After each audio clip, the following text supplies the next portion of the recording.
Okay, it's live. All right. A good luck, everybody. Want to share with you a story of the Baal Shemtov. And although any story of the Baal Shemtov could have happened, it's this story I'm going to share with you actually is a story that happened. The previous Rebbe writes the entire story with great detail. And it's a story relevant to this week. This week is Lag BaOmer. And Lag BaOmer, as I mentioned on Friday, is a day when tremendous miracles and blessings happen.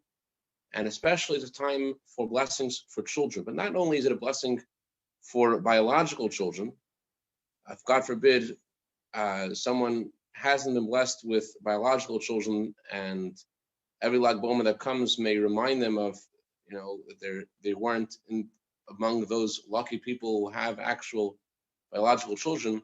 There's another element like Lag BaOmer, which is education of children.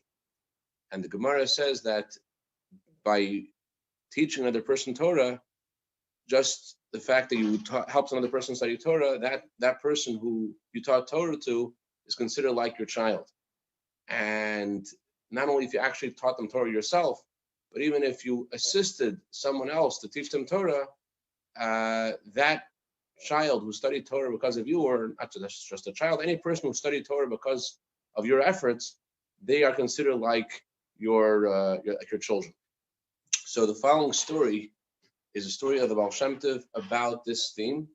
The power of Lag BaOmer is not only regarding biological children, but also regarding Jewish pride and education. And this is a story about a couple which were not blessed with biological children and were directed by the Baal Shemtov to have a merit in educating children in general, educating people in general. And it's an incredible story. A story like this. Friedrich writes every single detail of the story, and down to the words of the conversations. And of course, it's like going in a time machine because you hear every single part of the story. It's a direct tradition from Rebbe to Rebbe, and we have the merit of like reliving a actual.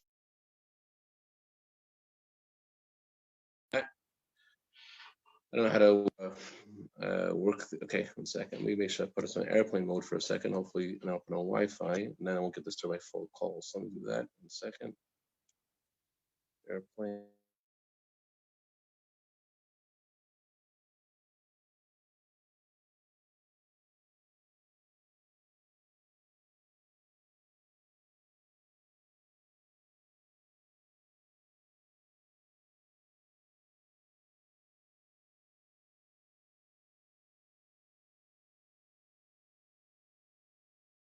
He was 28 years old, and he and his wife were married for many years without children, and they were well-to-do. They used to give a lot of tzedakah, and they specifically would help the Baal Shemtov with various things that were important to Baal Shemtov. They, for example, contributed to the Pidyon Shvuyim fund to help people. Unfortunately, many Jews couldn't afford to pay rent, were put in prison by the various Polish landowners, and the Mesher Shlomo would contribute especially to that fund to help the Baal Shemtov to release various people. And in general, the Friedrich writes he was a very devoted chassid, did whatever the Baal Shemtov asked him to do with great joy. And for 15 years, he and his wife are married without children. I can't see you. Put the lights on. Put the lights on. Who are you? They're married without children 15 years. Oh, so they're married for 15 years without children. And every time they asked the Baal Shemtov for a blessing for children, the Baal Shemtov would bless them with wealth and success. And it bothered them because they wanted a child. And after this went on for 15 years, and they were successful in business. And because of their business, they were able to hire many people and help a lot of Jews get a comfortable livelihood. And everyone loved them, and everyone, all the Chavrai Kadisha, all of the Hasidim loved them. They were extraordinary in Chasas Erechim and having guests, and very God-fearing people, and very, very generous people, and everyone loved them. So not only did they ask the Baal Shemtov for brachas, but all of their friends would go to the Baal Shemtov and ask the Baal Shemtov for brachas for them. So 10 years pass, and they still don't have any children, and all their friends are going to Baal Shem Tov. This is like this now 25 years after their chasna. They got married he was 28. 25 years after their chasna, and they don't have any children, and they're very upset. And all their friends are asking for the Baal Shem Tov for a blessing for children, and Baal Shem Tov is not answering them. And what happens is that after 25 years, one summer, the Baal Shem Tov calls them he asks them to come visit him. He sends for them. They come to the Baal Shem Tov, and Baal Shem Tov asks them, I see that you're very upset. Why are you so upset? God blessed you with wealth. God blessed you with a good heart, both of you. You're doing a lot of tzedakah, and with a good eye, with generous spirit. So why are you so upset? So they both blurted out to Baal Shem Tov from their heart. They cried to Baal Shem Tov because we don't have any children. So Baal Shem Tov answered, and so what? So what? You don't have children, so what? So Ramesha Shlema and his wife said to Baal Shem Tov, why do we need all this great wealth that God has given us if we don't have a son or a daughter? After we live in this world, nothing will remain. So Baal Shem Tov said that tomorrow he and a few of his students are going to go on a trip. He would like them to accompany him. So next morning, the Baal Shem Tov chose 10 of his Hasidim to join him on a trip. And Ramesha Shlema, he was wealthy, and he took fine wagons to bring the Baal Shem Tov and his students on this trip. The Baal Shem Tov went in a wagon by himself in the front, and Ramesha Shlema and other Hasidim went in different wagons, and a whole entourage of wagons went together, led by the Baal Shem Tov's wagon in the front. They traveled, and they would stop off at various places. And each place they stopped, Ramesha Shlema would give tzedakah to the various institutions wherever they stopped and helped individuals. And they're traveling for 6 days. They stopped off for Shabbos somewhere. On the 6th day of their journey, they arrive at a certain town near Brody. The Free doesn't say the name of the town. A certain town near Brody. And they stop the wagons. Baal Shem Tov stops his wagon in front of a certain house, and all of the Chavrei Kadisha, he's a wagon in the front, and he goes out of the wagon, and they all go into this house, and the Baal Shem Tov had his own room, and all the Chavrei Kadisha, everyone else was in another room, and they rested from the journey a little bit. And after resting from the journey, the Baal Shem Tov said that they're going to go to the city, go out into the city. They leave the house, they go into the street, and they're accompanied with Ramesha Shlema and his wife and these 10 students of the Baal Shem Tov. They're walking together, and they see a group of children playing in the sand. So Baal Shem Tov walks over to this group of children, and he asks one of the boys, group of boys, he says to one of the boys, what's your name? The boy says, my name is Baruch Mesha. So Baal Shem Tov asks a second boy, what's your name? He says, Baruch Mesha. He asks a third child, what's your name? Baruch Mesha. A fourth child, what's your name? Baruch Mesha. He asks a fifth child, what's your name? My name is Moshe Mordechai. He asks a sixth child, what's your name? My name is Baruch Eliyahu. So the Baal Shem Tov is about to leave this group of children, and a little girl hears the conversation, and she says, and my name is Bracha Leah.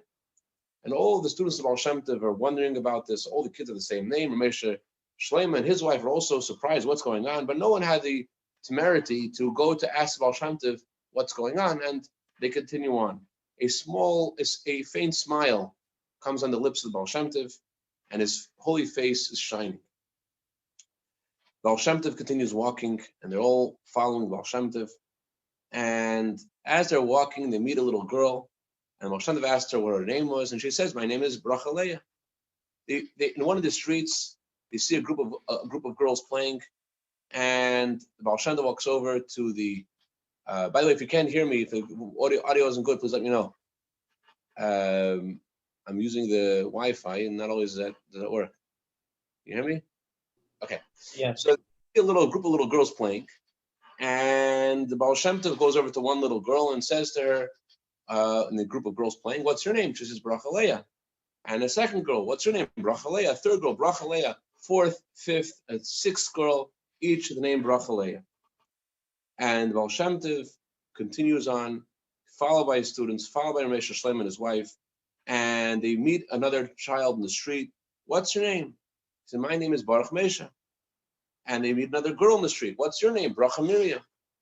And as they're walking, they hear children studying together in a cheder, in a little, in the Shtetl, used to have these little schools.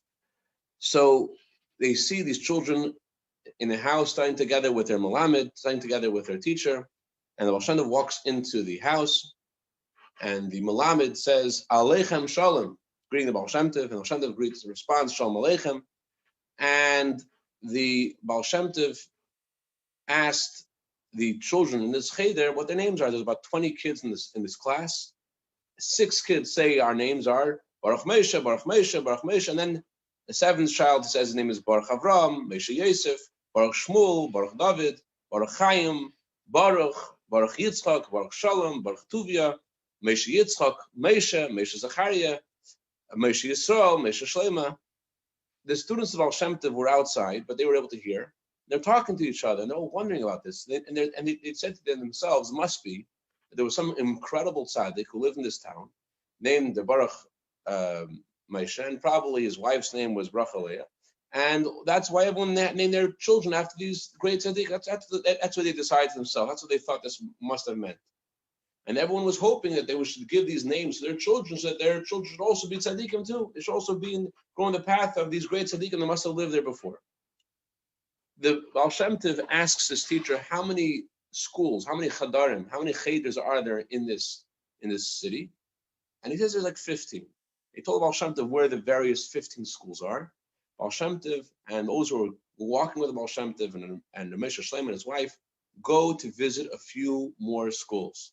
And there also, Baal Shem Tov asked the names of each child, what the names are, and everyone is either Baruch Mesha or some other name which has Baruch or Mesha in it. Then they go to a yeshiva. In the yeshiva, there wasn't just the children from that village, but also from the surrounding areas. And there also, Baal Shem Tov asked the children in this yeshiva, older boys, what's your name? And every child says his name is Baruch Mesha or some name that has Baruch or Mesha in it.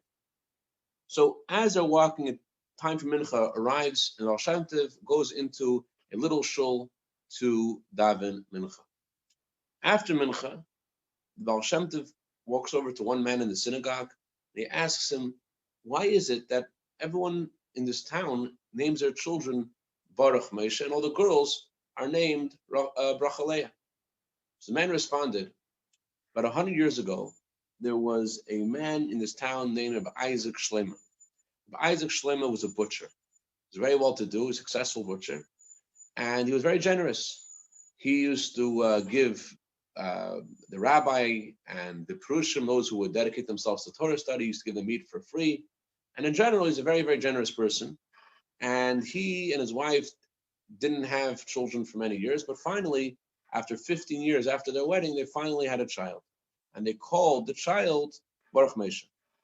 And this little Baruch Mesha grew up, and he wasn't doing well in school. He really wasn't connecting to school, really wasn't understanding anything in school. And his father, Rabbi Isaac Shleim, decided to take Baruch Mesha and to apprentice him, to bring him into the business. And he brought his son into the business. And he raised his son in this business. And Baruch Hashem, he was successful in the business with his father. And eventually, Rabbi Isaac Shlema left the reins of the business to his son. He, the father, Rabbi Isaac Shlema, devoted himself to study Torah and davening and kindness, while his son ran the business. His son was very successful, even more than his father. And he gave tzedakah even more than his father. And they were alone. Baruch Mesha and his wife were alone because they never had any children. So after Baruch Mesha's father passed away, Baruch Mesha and he and his wife don't have any children, and he wants to at least do something in his father's memory. He wants to learn Mishnayos. His father was a wise man, so he hires someone to teach him a Mishnah, to teach him Mishnayos. and this guy is trying to teach him a Mishnah, but he cannot understand even one Mishnah. Even one Mishnah doesn't go into his mind, and he's thinking, this is so terrible. I can't name a child after my father, and I can't even study Torah in his merit because I can't study Torah. And he is in this synagogue, and he is just upset, and he's crying, so upset that he cannot participate in the Torah study of with everyone else, and he can't participate in can't name a child after his father. He's very upset. So he's sitting there in the synagogue, and as he's sitting there, there is a class by a man named Rabbi Yitzchak. Rabbi Yitzchak was a school teacher, and he was giving a class in the synagogue to Mincha Ma'ariv, and he was teaching these stories of the Talmud. He couldn't follow the stories of the Talmud that well either, but he's heard one line. The one line in the Talmud says in the Talmud, anyone who teaches someone else Torah, God considers it as if you gave birth to that person. If you teach someone Torah, God considers it as if that person is your child. So when he heard that, he started to cry even more. And after Ma'ariv, his friend Shlomo Yitzchak was also a school teacher, and Shlomo Yitzchak says to him, they started walking home together, and Shlomo Yitzchak could see that Baruch Moshe is very upset. He's wondering why he's so upset, and all of a sudden, Baruch Moshe just gives a very deep sigh, and his friend says to him, "Why are you sighing? What happened?" So he says, Baruch Moshe says, "What do you mean? Why am I sighing? I want to name a child after my father. I can't. I want to study Torah. My father's married. I can't. And I just learned now in the synagogue that if they could teach someone Torah, it's like having a child. I can't even teach anybody Torah. What am I supposed to do?" So Rabbi Shlomo Yitzchak realized that the Baruch Moshe didn't understand the mission, didn't understand what he learned and what he heard in the shul. It doesn't only mean if you teach someone Torah directly, explain to Baruch Moshe. If you help another person study Torah, if you are able to facilitate another person studying Torah, that's just like you gave birth to them as well. Not only if you directly teach them, but also if you help someone else learn Torah. By the way, this reminds me a lot of Mel Landau. Mel Landau built the yeshiva in Florida, and I think, if I remember correctly, he was very wealthy at one point. Then he lost his wealth, and he came by the Rebbe. The Rebbe said to him that every child in that school grows up knowing they're in Mel Landau's yeshiva. Anyways, so he comes home. Baruch Moshe comes home, and he meets his wife, and he tells his wife very excitedly how the Holy Gemara says that if you teach someone Torah, it's like you give birth to them. And his wife is so excited. That's great. Wow, we could have children. And they hire a Malamed to teach children Torah. Anyone who wasn't presently, a lot of, only the wealthy families could hire their own Malamed for their children. And many children, the Friedrich doesn't mention this in the story, but just in history, in Shtetl, not everyone was able to go to a cheder. It wasn't always so possible. So he hired Malamed to teach children Torah. And his wife and him are very, very happy about this. Years pass. Baruch Moshe becomes even more wealthy. He started getting involved in cattle, started buying and selling cattle, and he started giving more and more tzedakah, becoming more and more successful.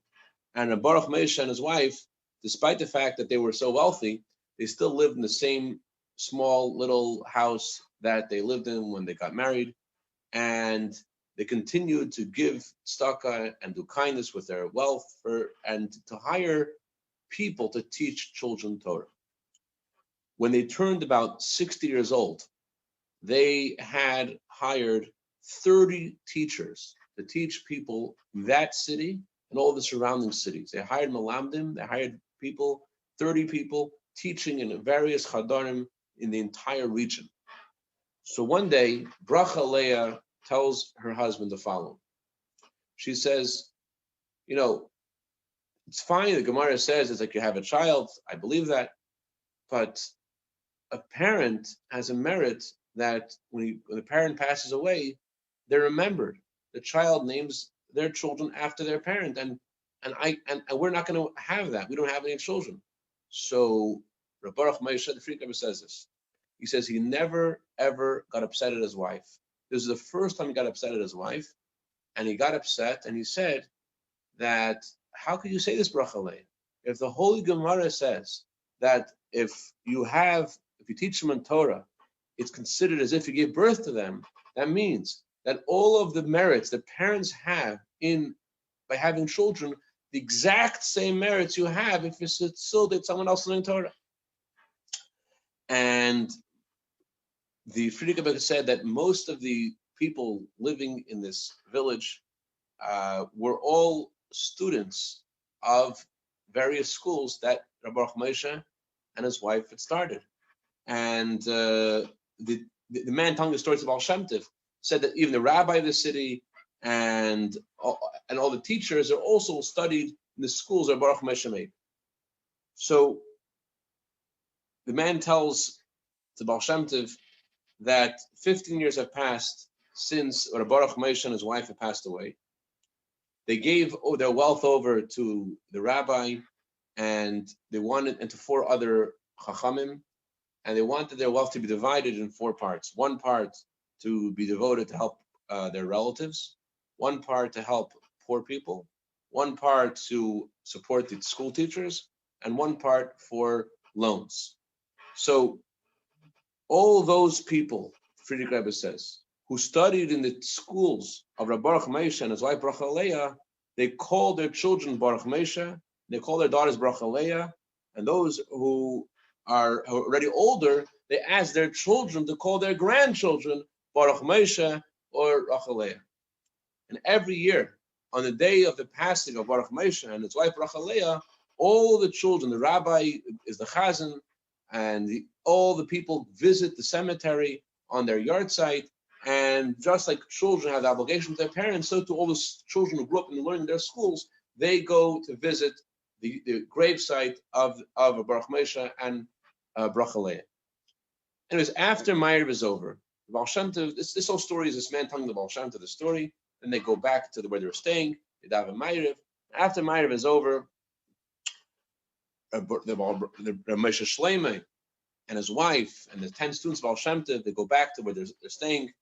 And Baal Shem Tov turns to Moshe Shleimah and his wife and says to them, there's a pasuk in the Torah. It says, I will give you in my house and in my wall Yad Vashem, a name better than sons and daughters. Said the Baal Shem Tov, the word I will give you in my house, what does house mean? House, it means the Torah, which is called the house of God. And my wall is referring to the Jewish people, because Jewish people are called the fortified wall that protects the holiness of God's name. So Hashem says, I will give you in my name, in my house, meaning in my Torah, and in my wall, meaning among the Jewish people. I will give you a name, which is better than sons and daughters. It's a pasuk we say in the Haftorah on fast days. So I'll give you in my house and in my wall a name better than sons and daughters, a name that will never be erased. So Ramesh Shleim and his wife rejoiced listening to this, and they continued to do acts of goodness and kindness. And they hired school teachers to teach with children Torah, and they lived long lives with wealth and glory. And many people in the town, after their passing, called their children Moshe Shleima, and they called their daughters Rivka, as an eternal memory for Moshe Shleima and Rivka. And that's the story I wanted to share. And it's like Beimer is coming, the time of tremendous bracha for Jewish people, time we could do really amazing things and bring bracha down. So be a part of it. Rejoice in the joy of Shimon, and let's celebrate Yerushalayim with Mashiach. That's all I wanted to share. Any questions, criticisms, any comments? Go ahead. If you're alive, say your name. Say anything. Come on. I feel like I'm talking to the wall. Shmuel Tov, thank you. Good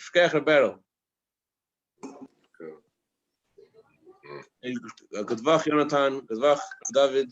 Good vach. What kind of parade are we going to have? Good vach. Huh? What kind of Good vach Yehuda. What? Parade. What kind of parade are we going to have? What kind of parade? Good question. That's a good question. I will, God willing, when we figure out what we're doing, we're going to put a thing out. Mr. Shem, we're doing something special. But thank you for making it happen, Mr. Shem. Good to see your face. Good vach. We could put posters on cars and drive around.